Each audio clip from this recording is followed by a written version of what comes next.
నమస్తే welcome to TV 999 news. Nalgonda జిల్లా దేవరకొండ నియోజకవర్గంలో నేరేడు కొమ్ము, కొత్తపల్లి, పెద్ద మునిగల, వైజాగ్ కాలనీలో ఎమ్మెల్యే బాలు నాయక్ ఎన్నికల ప్రచారం చేశారు. గడిచిన 10 సంవత్సరాలలో టీఆర్ఎస్ పార్టీ అధికారంలో ఉండి గ్రామాలను ఎలాంటి అభివృద్ధి చేయలేదని అన్నారు. కాంగ్రెస్ పార్టీ అధికారంలో ఉన్నందున కాంగ్రెస్ పార్టీ బలపరిచిన సర్పంచ్ అభ్యర్థులను గెలిపిస్తే గ్రామాలు అభివృద్ధి చెందుతాయని అన్నారు.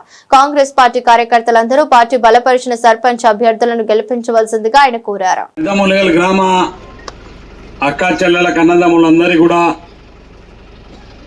రేపు 17వ తారీఖు నాడు జరగబోయేటువంటి మీ గ్రామ సర్పంచ్ ఎన్నికల్లో భాగంగా మీ గ్రామ అభివృద్ధిని కాంక్షిస్తూ మీ గ్రామం అభివృద్ధి జరగాలంటే కాంగ్రెస్ పార్టీ బలపరిచినటువంటి అభ్యర్థి విజయవాణి గారి యొక్క కత్తెర గుర్తుకు ఓటు వేయవలసిందిగా మిమ్మల్ని అందరినీ కూడా కోరుతా ఉన్నాను.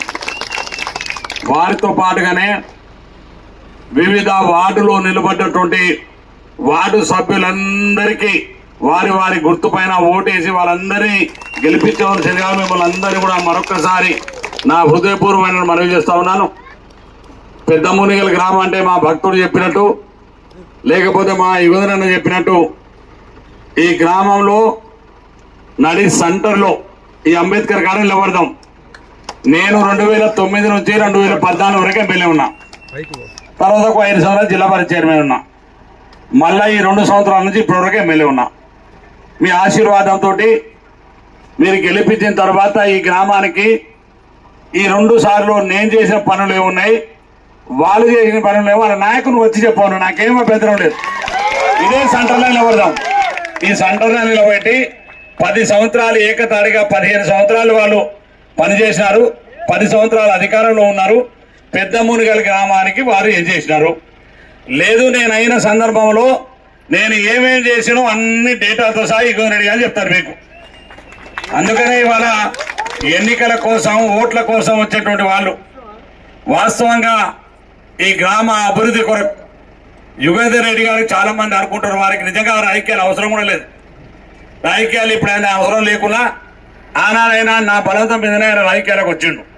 నేనే తీసుకొచ్చి ఇక్కడ పెట్టి ఆనాడు కాంగ్రెస్ పార్టీకి ప్రతినిధిగా ఉండమని చెప్పి మరి కాంగ్రెస్ పార్టీలో ఈ పెద్దపల్లిగా గ్రామం ఆయనకు మీద ఉన్నటువంటి గౌరవం కావచ్చు. ఆయన ఏది అడిగితే అది కాదని లేకుండా ఇచ్చుకుంటూ పోయినా, ఇప్పటివరకు ఇస్తూనే ఉన్నా. నేను పోయినసారి వచ్చినప్పుడు నాకు అమ్మవారు అంటే అమితమైనటువంటి ఆశీర్వదించే అమ్మవారు అంటే నాకు చాలా ఇష్టం. అందుకే మా భక్తుడు చెప్పాడు, నాకు బొట్టు పెట్టి చెప్పిండు మా జీవన్ అన్నా వచ్చేసరికి మళ్ళీ నువ్వు ఎమ్మెల్యేగానే తిరిగి మా గుడికి వస్తావని మాట ఇచ్చినాడు. మా గుడికి ఇచ్చిన మాట ప్రకారం ఆ గుళ్ళో అమ్మవారి ఆశీస్సు అందించినారు. ఆ ఆశీస్సులతోటి వారు ఇచ్చిన ఆశీర్వాదంతో మరి నేను అడిగిన అమ్మవారికి ఏదో ఒకటి చేయాలి. ఈ గ్రామంలో తప్పకుండా అమ్మవారి జాతరకు వచ్చినారు.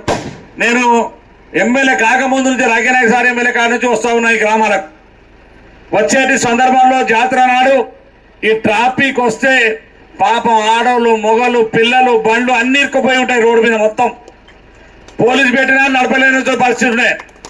అందుకనే ఆ రోజు ఆలోచన చేసుకున్నాను, అమ్మవారి ఆలయాలకు పోయే భక్తులు ఎవరు కూడా అసౌకర్యంగా పడవద్దనే ఆలోచనతోటి సుమారుగా 3.5 కోట్ల రూపాయలు పెట్టి అమ్మవారి జాతర నాటికి దీన్ని రోడ్ అంతా పూర్తి చేసి ఇవాళ మీకు అందరికీ సెంట్రల్ లైట్తో సాయి ఇవ్వగలిగినాను. అది వాస్తవంగా తింటున్నారు పాప బిల్లు రాక రోజు నా చుట్టూ తిరిగా, నేను సెక్రటరీ చుట్టూ తిరిగా. మిత్తి మీద పడుతుంది, ఆయన రోజు అడుగుతున్నారు అప్పులోడు. పని చేసినోడు ఏ కాంట్రాక్టర్ ఇవాళ డబ్బులు వస్తాయి, ఏదో తిరిగి బాగా కోట్లు సంపాదించుకునే పరిస్థితి లేవు. రాజకీయాల్లో ఉన్నాం కాబట్టి ఏదో పని చేయాలి, ఆ పని వల్ల గ్రామం అభివృద్ధి జరగాలన్న ఆలోచనతో చేస్తే తప్ప ఎవరో కొంతమంది విధవలు పని చేయలేనటువంటి వాళ్ళు పని చేసే వాళ్ళ మీద